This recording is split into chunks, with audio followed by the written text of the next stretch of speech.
Hey everybody, what's up? This is Hold the Truth Hostage, and this is a new show called Pop the Culture. And today we'll be talking about false diversity. False diversity. Now, we've seen it a lot over the years with what's going on with the comic books, the movies, and so much more. And to focus more on something that's going on that's mainstream for the time being. Now, you see the new I think it's the new Lord of the Rings show. See the new Lords of the Rings show, and what you can see is they got black people and minorities that were not in that time period. Same thing happened with The Witcher. They got all these people that were not there in a show that takes place in a European historical type scenario. And what this is basically doing, and why I call it false diversity, and it could actually be false and forced diversity, is that what they're basically saying, and what most people don't catch on to, because most people are not critical thinkers. They don't think critically. I'm saying? I'm calling a new word criticalist. They're not criticalist. I'm saying? And what people don't get is that what they're basically doing is they're basically saying to blacks and minorities, they're basically saying your history does not matter unless it was part of our history. You know what I'm saying? So you watch something like something such as Lord of the Rings, what Amazon's releasing, and what you see is they're putting blacks and minorities in that time period where, they were not there when the guy was writing it, as Tolkien based it on, European, history and so on, which is nothing wrong with that. But what they're basically doing, putting all the black people, putting all the minorities in a time period, in a location they were not, for the, it'd be okay if you had like maybe a rarity, what I'm saying? In Europe, there were black people here and there. It's a rarity, what I'm saying? Sure. But, I think not Lord of the Rings, because, it's a fiction based around, I think his Eurocentric history, whatever.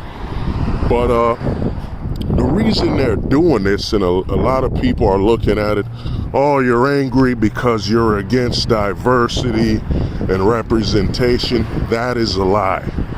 That is basically a lie. And it's utilized, they use these type of terms to basically distract you from the fact that they're basically telling minorities and blacks that your history does not count unless it was a part of ours. Unless you're represented in our history, you don't count. Because here's the thing, you have, for example, Nollywood. You have the whole Nigerian Hollywood, where they're making films that take place in Nigeria and the Nigerian people. You have a lot of comic book creators now coming out that cover that type of history and setting. So if they really cared about representation, they would actually contact and base the series on said people, from their history. But what they're basically telling blacks and minorities is that your history does not matter unless you're included in ours. As in, you only count in the history books if you're included within our history, our culture. So it's really false diversity. It's all false diversity. That's why you see what's going on. And Hollywood, all these big multi-billion-dollar companies are doing this. And the thing is, they think they're doing this at a right time. They think they're doing this as though people will watch these type of things. We're in the age of, you have so much choice from the present, past, even future when it comes to your entertainment. You can watch all the old shows from the 90s on a streaming service if you want to, early 2000s, or you could even follow people that are on podcasts. There's so much variations of entertainment. All these people are doing, these big execs, all they're doing is pushing people further and further away, because we're not in the 90s and 2000s where you didn't have a choice. You know what I'm saying? If you didn't watch the reruns or you didn't record something, you had nothing to watch. Well, unless you had DirecTV and all these channels. But your choices were far more limited. You know what I'm saying? But now, with all the content available, you don't have to watch this crap. All they're doing is they're burning money. And it's gonna catch up to them, because we're in an age and a generation of people that have grown up where, there's a lot of Zoomers, Gen Z, and a lot of them have grown up where, I grew up watching Markiplier. I grew up watching PewDiePie. I grew up watching a streamer. They're already disconnected to the mainstream media anyway. So all these companies are doing is pushing these people further and further away. You know what I'm saying?